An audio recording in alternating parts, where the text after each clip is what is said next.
YouTube, what's going on? It's your boy Trey back again, hit you with a video. This video right here comes out of Florida. I mean, is it a week goes by that Florida is not in the news, or someone's down there catching a major L? But in this case, you have a young man who's 32 years old by the name of Jamel Dunn, who drowned in a retention pond while a couple kids was, small group of kids was over there basically laughing between the ages of 14 and 16 years old. Not only didn't they try to help the man, but they were basically mocking the man and, saying all kinds of bad things about him. And it makes you wonder, how can they film this man, this human being, no matter how he may look or how the public may perceive him, but how can you sit there and watch another human being actually lose his life, whether it's drowning or getting shot or anything? That goes to show you that you're just as bad as a stone cold murderer or anybody else like that, because you don't have any kind of heart. So I'm going to read to you a little statement, then I'm going to give my opinion on the tape. It says authorities in Florida said that a group of teenagers recorded the drowning of a disabled man last week and did nothing to help as they made fun of his struggles. Jamel Dunn, 32, of Cocoa, drowned in a retention pond on July the 9th. His body was recovered July the 14th, 2 days after his fiancee reported him missing. I mean, the guy had to be gone for 2 days before you reported him missing. Why not, a day? If you don't hear nothing about him and you know his routine, wouldn't it make sense just to report the man missing after a day? But what make it so strange, though, is the fact that this occurrence happened on July the 9th, but they didn't go get the body until the 14th. So his body stayed pretty much in the pond, what, 5 days? I mean, like, how can people even sleep at night? How can them kids even sleep at night? A lot of people say, well, their kids know they're teenagers. It's not like they're 5 or 6 years old. Even a 5 and 6 year old would have went and got help, or even someone would have tried to help them. So anyway, his body was recovered on July the 14th, 2 days after his fiancee reported him missing late last week. A friend of Dunn's family came across the video on social media and forwarded it to authorities in Brevard County. Now, the kids put the video on social media mocking this man. Like, I don't know if they were trying to make a Faces of Death movie. For those of you who's a little bit older, you remember the movie Faces of Death, where they had all these showing people getting shot, showing people getting eaten by alligators, showing people just losing their lives in the most horrific ways. And I'm pretty sure that, I guess, these kids thought they was gonna make a part 3 or 4 or 5 to that, however the saga ended. And then the kids was yelling, telling the man, "Get out of the water, you're gonna die. Ain't nobody fixing to help you. You dumb." Then called him all kinds of bees and everything.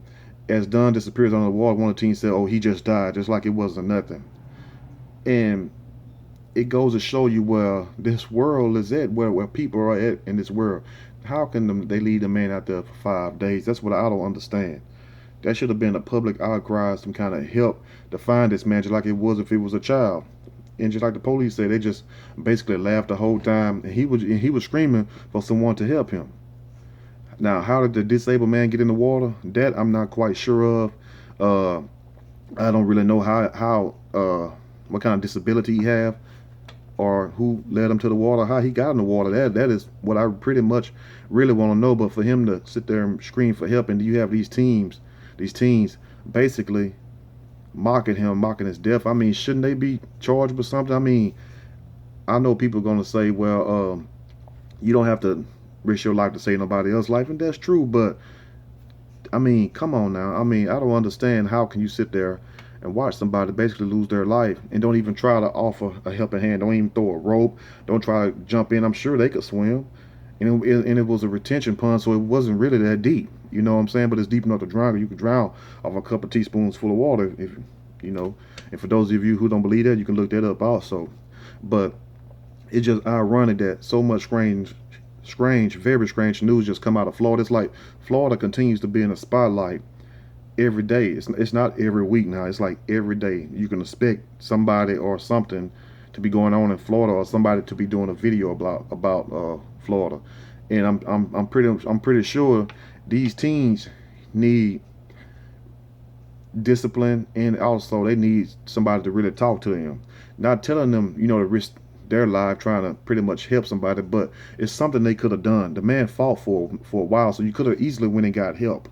You feel what I'm saying? You could have devised a way to help the man instead of just sitting there watching it trying to get views. But it goes to show you what people heart at in this world. I mean, I can't emphasize this enough.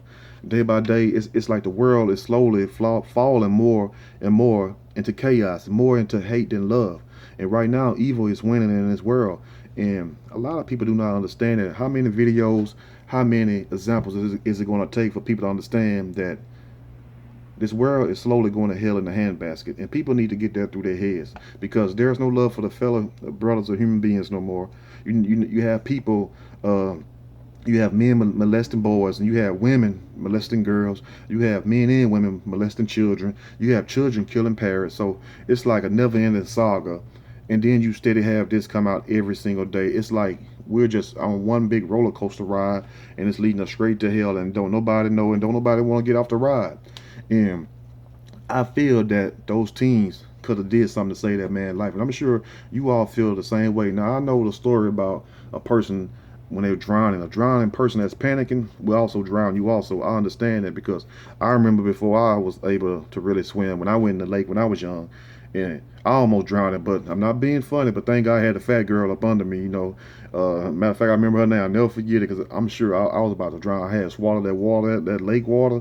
I was about, what, I think 12 years old. And it was this young fat girl. She was like, what, I think 15, 16 at the time. She was a few years older than me. And we had this big old camping thing. It was like the schools, the middle schools and the high schools. And we all went to a lake, and we was just camping out for the weekend. And this happened that Saturday. And I must have went too deep. And it's like, for those of you who goes in like beaches and ponds and rivers or whatever, you know it's a drop off. And I'm walking, all of a sudden I dropped off. And thank God she wasn't too far, but behind me. So she comes over, goes down, pulls me back up, and while I'm panicking, I pull her down. You know what I'm saying? And she almost drowned. So I would never forget that experience. So a person that's drowning, and also if they're panicking, they will most likely,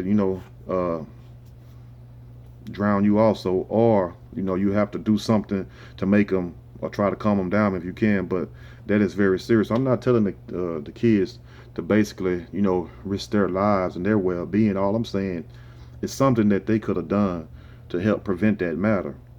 Because I can't see myself standing on that bank, by the pond, and looking at this man. I would have jumped in, and if I didn't know how to swim, I would have went and got some help. I would have went and got a rope. I would have found some kind of way. You know what I'm saying? I probably would have died trying. That's just me. I ain't telling you, to go overboard. That's on you, whatever you do. But at the same time, I know I would have gave it my all trying to save somebody, because I don't want to see nobody lose their life like that. Then I'll have to live with that the rest of my life, knowing that I could have helped that person, or worse yet, if I didn't do anything to help that person. And I could take it if I tried to help the person, they still drown. But for me to sit there on the sideline and laugh like these little bastards, like these badass kids, you see what I'm saying? I don't know who the hell their parents is, but evidently their parents must didn't teach them nothing. Their parents must didn't teach them a damn thing about love and humility and love for your brother, your sister, your neighbor. No matter if the guy was disabled, no matter how the guy might look, yeah, he got tattoos and all that, but at the same time, upon them tattoos is a human soul.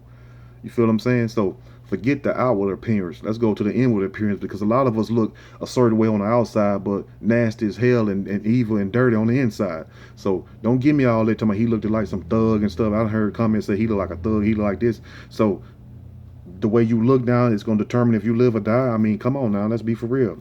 But if you go watch the video, which I hope you do, because I'll leave the link to the description, you will see that the guy was fighting for his life. But my thing is, did they push the guy in the water? Because if he's disabled, how did he even get to the water? And where you can see where the pond at, it sits out by itself for, for a few hundred yards, at least 100 or two, and you can see houses on the back, So how did he get there? I don't even know. Was he lured there? I'm sure he probably was, because I just can't see this man jumping in the water at 32 years old, and basically just losing his life. So let me know what you all think in the comment section anyway. This is a very sad story, and people need to get their stuff together, man. I mean, it's just no love out here no more. no compassion for human life anymore. Anyway, let me know what you think. It's your boy Trey. Like, subscribe, and share. I'm out.